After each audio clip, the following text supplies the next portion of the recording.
The title DuckTales Remastered pretty much says it all. It's a remake of the game originally released on the NES, with both iterations based on a late 80s cartoon of the same name. DuckTales Remastered is surely an exciting experience from beginning to end, but there are a few problems with it that if solved, it would have made the gameplay much more player-friendly. The story is more apparent in the remake than it is in the original. Upon a break-in by the Beagle Boys at what he calls his money bin, Scrooge McDuck finds a treasure map indicating legendary treasures hidden in 5 different locations. He goes on an adventure to find these treasures and be the richest duck in the world.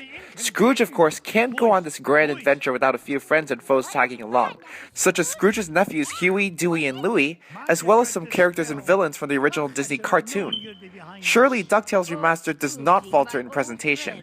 Incredible 2D art style and animation, vast and beautiful painting-like backgrounds, authentic voice acting, excellent use of sound effects, and more full and rich-sounding remixes of the game's musical score.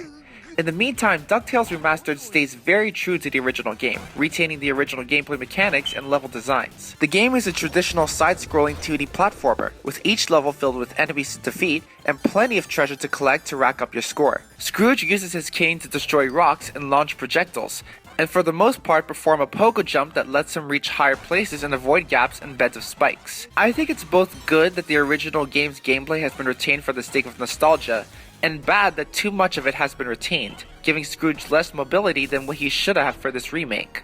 You can only cover so much distance with your pogo jump between each time your cane hits the ground. Sometimes you can't reach the other side of a gap unless you move very close to the edge first. From there, either you make that jump or plunge straight into the bottomless pit. And if that weren't enough, when maneuvering between ropes and vines, you have to climb to the top of each one and jump down to reach the next.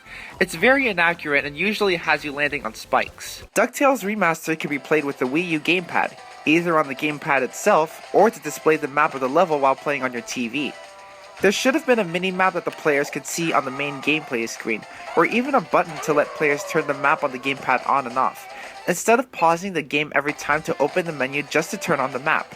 You can also play this game with the Wii U Pro controller. Too bad the developers didn't make the game Wii Remote compatible though. Otherwise it would have been nice to emulate the original NES control and feel. The game does very well in presentation. It's just the issues in gameplay that could have been resolved to make this remake even better.